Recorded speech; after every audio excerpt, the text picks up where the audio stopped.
Alright, we're back over here at 12th Avenue in Rockford, Illinois.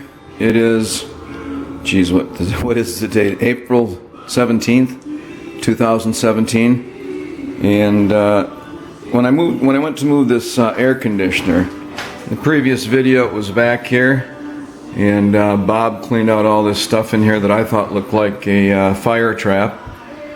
Just the way the papers were all kind of evenly spaced around, you know, to get the good air when you want to start a fire. The other thing I noticed too is this window was open. So if somebody wanted to come over here and throw a, see that down there? If somebody wanted to come down here and throw a cigarette butt, a lit cigarette in here to start that fire, it certainly was prepared for it. So, again, these closets were just completely packed. That air conditioner was over here. I'm not sure if it was plugged in or not. The receptacle is over here on the wall. I don't, because Bob cleaned it up, I don't remember that it was, whether or not it was plugged in. But when I went to move it, it was a little disturbing because look what now number one, look at this. Does that look like something somebody's going to use? I mean, it's just a complete pile of trash. And it looks like it was brought in here specifically to start a fire. And the reason I say that is when you look at this plug. Look at this plug. Now that plug has been burning at some point, and I don't know whether it was in here or not. But as it's already been burning, it certainly would continue to burn. And so that's disturbing, number one. And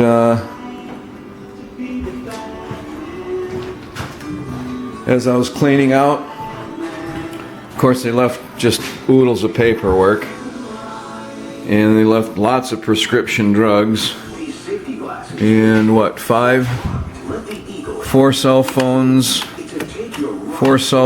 and a pager. Not sure what you would use all those phones for, but I've had one phone for 30 years, so I'm not sure what you'd need 6 different devices to communicate with people except for the obvious. So anyway, once again we're getting it cleaned out, and again, this big, look at this heap. I mean, if this wasn't ready to set a fire, I'm not sure what was. This one isn't burnt, but the disturbing thing about this whole situation with these air conditioners is that they're old, they draw a lot of power. Usually you need at least 20 amps to power them, sometimes more. And when I bought this building, the fuse box downstairs had 50 amp bus or breakers in the fuse box, which means if somebody would have put a device in here that was drawing more than what the wires were capable of withstanding, which would be more than 20 amps, you would start those wires in this house on fire, because that 50 amp breaker downstairs would not trip until it got more than 50 amps. And the wires in this building are not made for 50 amps. They're made for 15 to 20 amps.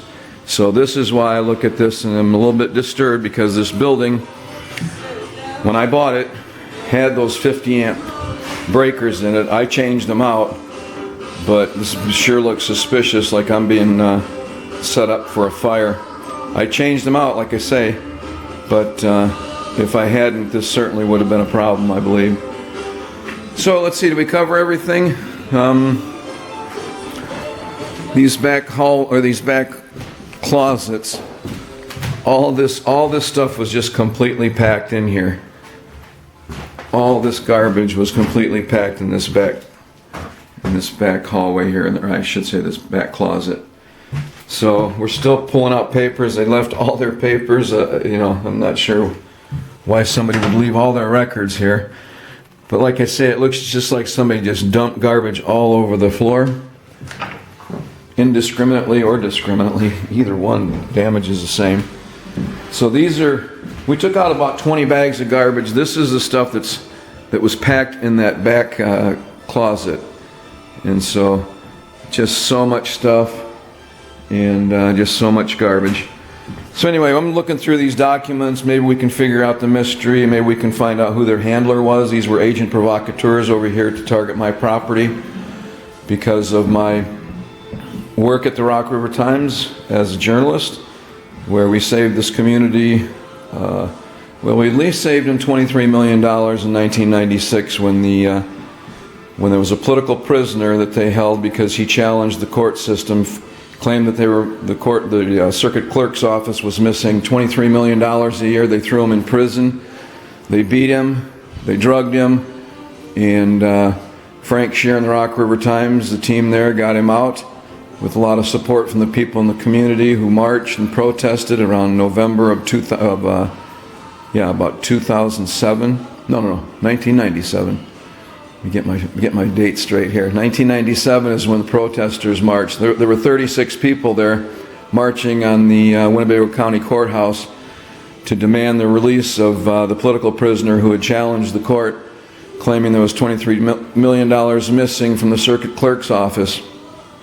Well, within a few months, you can now pay your fines not only in cash, which was the only way to pay it before, but now you could pay it with check, money order, ATM, and other honest ways. So there's a reason why I'm being targeted. This is all a residual effect of standing up for the community, and as a newspaper, seeing a person that was put in prison for pointing out the corruption going on in this county and in this city. So that's what happens. This is the penalty you pay. Now, am I sorry I stood up? No, I am not.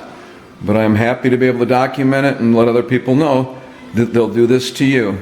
Now, that's not to scare you off. It's to prepare you to know that they're going to do it anyway. So you may as well be prepared. If you're going to speak out, you better be prepared that this is what they're going to do. Not to scare you, but to merely show you that this is their methods. Okay, I'm signing out. Thanks.